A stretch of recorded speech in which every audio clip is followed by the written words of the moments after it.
Hello dear students. Class 9 के science का chapter number 2 का ये है लेक्चर नंबर 5, जिसमें कि आज हम डिस्कस करेंगे कि कंसंट्रेशन क्या होता है और एक न्यूमेरिकल भी देखेंगे कंसंट्रेशन के बेस पे। ये जो न्यूमेरिकल होगा ये आपके टेक्स्ट बुक में एग्जाम्पल में दिया हुआ है, जिसे मैं आपको एक्सप्लेन करने वाला हूँ। तो चलिए स्टार्ट करते हैं, देखते हैं कि कंसंट्रेशन क्या होता है।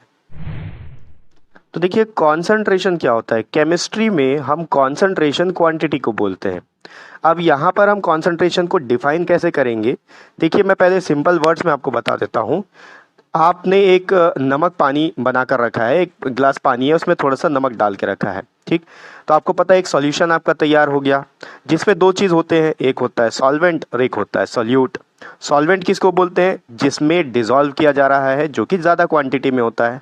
और सॉल्यूट किसको बोलते हैं, जो कि डिसॉल्व हो रहा है और जो कम क्वांटिटी में होता है। तो नमक और पानी में पानी हो गया सॉल्वेंट और नमक हो गया आपका सल्यूट। तो ये जो सल्यूट है उस पानी में कितनी मात्रा में है, कितना क्वांटिटी है उसका, उसको हम बोलते हैं कॉन्सेंट्रेशन। अगर सिंपल केमिस्ट्री के वर्ड्स में बोला जाए तो सल्यूट सॉल्यूशन में कितना क्वांटिटी में अवेलेबल है उसको हम बोलते हैं कॉन्सेंट्रेशन। डेफिनेशन एक बार पढ़ लेते हैं।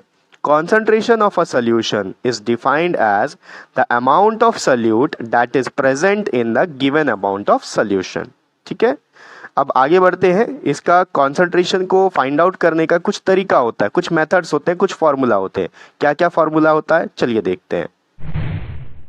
तो देखिए, जैसा कि मैंने आपको बताया कि किसी भी सोल्यूशन में सल्यूट की मात्रा कितनी है ये हमको फाइंड आउट करना होता है और उसी को हम कॉन्सेंट्रेशन बोलते हैं।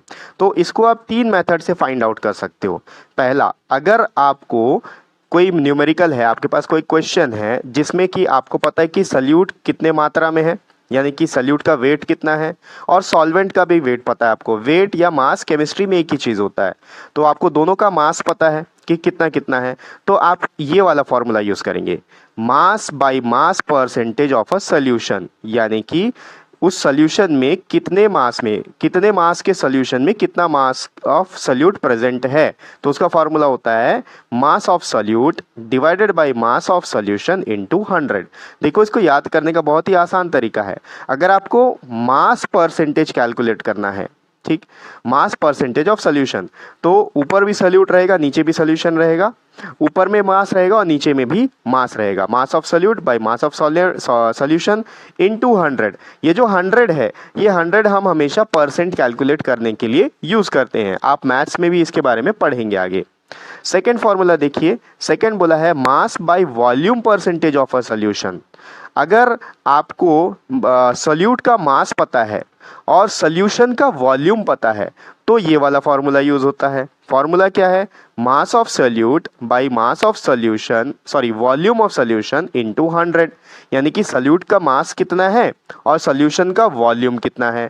अब मास हमेशा ग्राम या किलोग्राम में होगा और सॉल्यूशन हमेशा मिलीलीटर या लीटर में होगा, ठीक है। सॉल्यूशन का जो वॉल्यूम होगा मिलीलीटर या लीटर में होगा, उसको आप डिवाइड करके 100 से मल्टीप्लाई कर देंगे तो उसका परसेंटेज निकल जाता है। तीसरा फॉर्मूला है वॉल्यूम बाय वॉल्यूम परसेंटेज। अभी आपके पास अगर दो लिक्विड है, मान लीजिए नींबू का रस है और पानी है, तो दोनों के दोनों लिक्विड है। अब दोनों का वॉल्यूम आपको पता है कि नींबू के रस का जो वॉल्यूम है वो कितना है, कितने मिलीलीटर का है, और ग्लास में जो पानी है वो कितने ml का है। तब आप कॉन्सेंट्रेशन कैसे फाइंड आउट करेंगे, उसका तरीका ये है, volume by volume percentage of a solution is equals to volume of solute by volume of solution into 100। तो ये तीन फॉर्मूला है। इन तीन फॉर्मूला को अलग अलग तरीके से यूज किया जाता है, डिपेंड करता है कि क्वेश्चन में आपको क्या क्या चीज गिवन है, ठीक है। अब इसी से रिलेटेड एक एग्जांपल आपके टेक्स्ट बुक में दिया हुआ है, न्यूमेरिकल है, वो मैं आपको एक्सप्लेन कर देता हूं। तो चलिए नेक्स्ट स्लाइड में देखते हैं क्या है। देखिए एग्जाम्पल नंबर 2.1 है, जिसमें क्वेश्चन में आपको दिया हुआ है a solution contains 40 gram of common salt in 320 gram of water.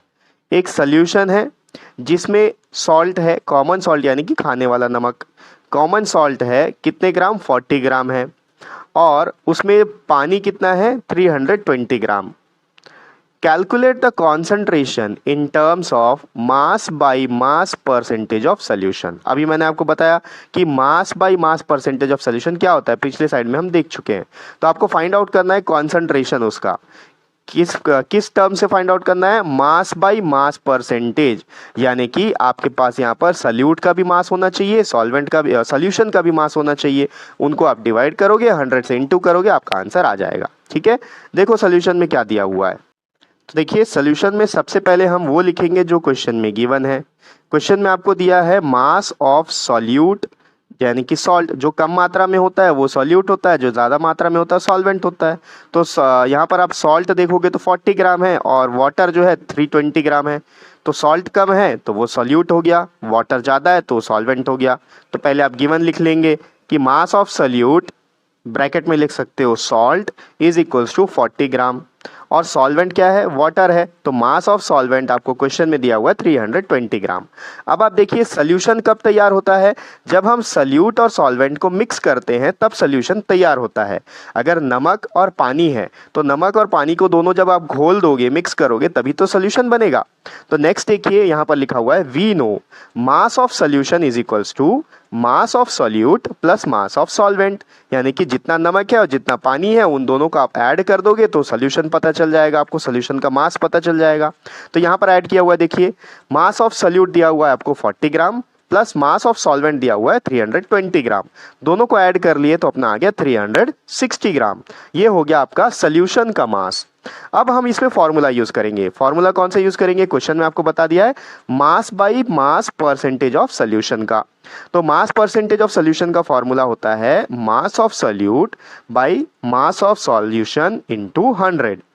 अब देखिए मास ऑफ सोल्यूट तो आपको क्वेश्चन में गिवन है 40 ग्राम, तो आप लिख लीजिए 40 divided by mass of solution अभी हमने निकाला, देखिए ये है 360 ग्राम, तो यहाँ आप लिखेंगे 360 ग्राम और इंटू 100, क्योंकि फॉर्मूला में 100 से इंटू करना है। तो जब आप इन तीनों इसको पूरा कैलकुलेट करोगे, इनको मल्टीप्लाई करोगे और डिवाइड करोगे तो आंसर आपका 11.111111 ऐसा आएगा। तो आप उसको 11.1% लिखेंगे, क्योंकि हम यहाँ पर परसेंटेज में कैलकुलेट कर रहे हैं। ठीक है, आई होप ये सब चीज़ आपको क्लियरली समझ में आ गया होगा। नेक्स्ट वीडियो में हम आगे का पोर्शन देखेंगे और इसका जो नोट्स होगा, ये सारा का सारा नोट्स मैं अपने टेलीग्राम चैनल में और व्हाट्सएप चैनल में डालता रहता हूँ।